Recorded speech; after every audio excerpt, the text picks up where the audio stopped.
নমস্কার বন্ধুরা, আমার রান্নাঘরে আপনাদের সবাইকে স্বাগত। আজ আমার রান্নাঘরে বানানো হচ্ছে নিরামিষ সজনে ডাঁটা, আলু আর বেগুন দিয়ে। এটা খেতে ভীষণ ভালো হয়। সজনে ডাঁটা তো আমার ভীষণ ভালো লাগে। তো চলুন কেমন করে বানিয়েছি সেটাই দেখাবো। তবে সজনে ডাঁটাগুলো বেশ পাতলা পাতলা, মোটা মোটা না, পাতলা পাতলাগুলো খেতেই ভালো লাগে। খুব মোটা মোটাগুলো আবার খেতে ভালো লাগে না। অনেকে আছে যারা মোটা পছন্দ করে, অনেকে আছে যারা পাতলা পছন্দ করে। তো চলুন কেমন করে বানিয়েছি সেটাই একবার আপনাদের দেখিয়ে দিই।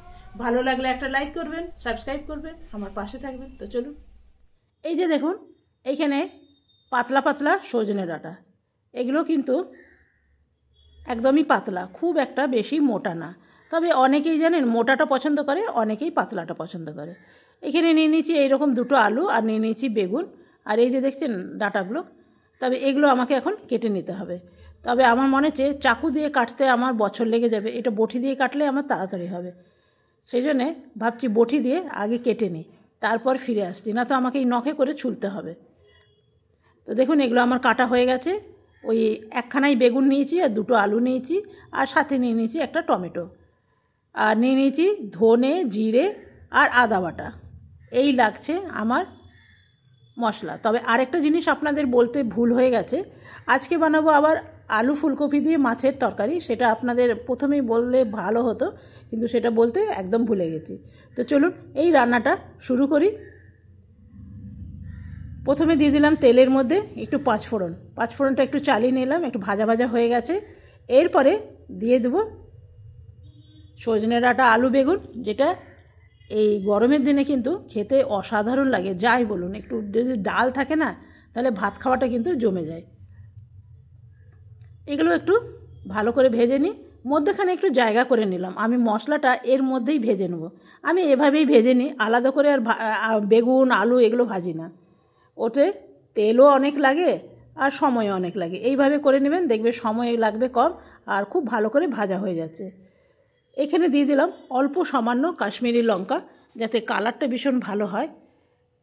তো দেখুন এটার থেকে জল অনেক বেরিয়েছে কিন্তু, জানেন, বেগুন থেকে জল বেরিয়েছে, আলুর থেকে জল বেরিয়েছে, আবার টমেটো একটা দিয়েছি না, তার থেকেও জল বেরিয়েছে। এটা দেখুন ভাজা ভাজা হয়ে গেছে, আপনার দেখলেই বুঝতে পারবেন। কড়াইয়ের নিচে কিন্তু একদম লেগে গেছে। এরপরে আমি আরেকটু জল দেব, সামান্য জল দিয়ে আরেকটু ভাজবো। কেন, বাটা মশলা না, বাটা মশলাতে একটুখানি জল দিয়ে কষি কষি রাঁধলে গুঁড়ো মশলার চেয়ে টেস্ট কিন্তু দ্বিগুণ হয়। তা আমি কখনো কখনো শিলেও পিষে নিই, আবার কখনো কখনো মিক্সিতেও পিষে নিই। মিক্সিতে যদি একটু পিষি তখন একটু বেশি করেই পিষতে হয়, অল্প তো পিষাই না। দিয়ে নুন দিয়ে ফ্রিজে রেখে দিই, তো 2-3 দিন কাজে হয়ে যায়। এটা দিয়ে দিলাম একটা কভার। ওই যে আপনাকে বললাম বানাবো আলু ফুলকপির তরকারি 2খানা মাছ দিয়ে। এখানে নিয়ে নিয়েছি 2খানা মাছ, মাছের মধ্যে নুন হলুদ লাগিয়ে নিলাম। এরপর কড়াইয়ের মধ্যে দিয়ে দেবো। কড়াইয়ে বেশ তেলটা গরম হয়ে এসছে, তবে খুব কম তেলে আমি এই আলু ফুলকপির তরকারিটা রান্না করব। এইরকম সাইজে ডুমো ডুমো একদম ফুলকপি নিয়ে নিয়েছি, আর নিয়ে নিয়েছি 1খানা আলু। বেশি আলু নিইনি, একটাই আলু নিয়েছি। মাছগুলো আমার ভাজা হয়ে গেছে, আর তেল দেবো না, আপনাকে প্রথমেই বললাম খুব কম তেলে রান্না করব।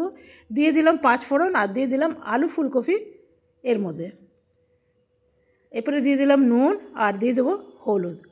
কখনো কম তেলে এরকম রান্না করে দেখবেন, বেশ ভাল লাগে।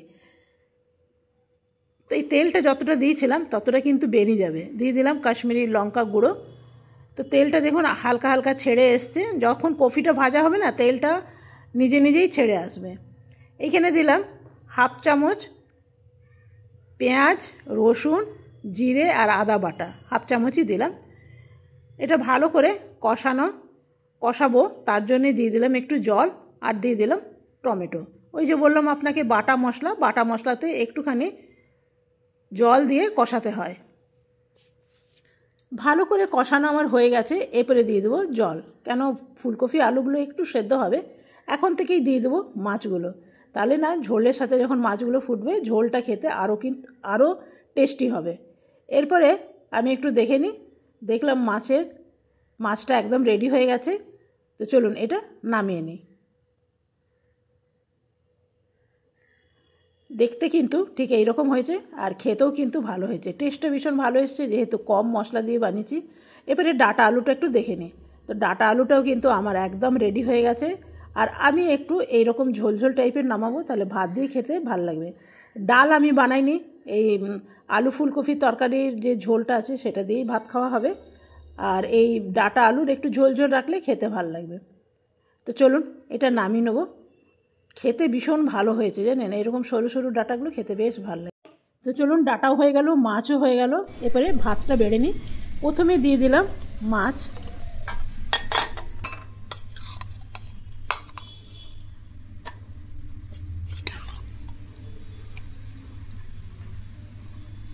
আজকের আমার দুপুরের মেনু, সামান্য একটু রান্না।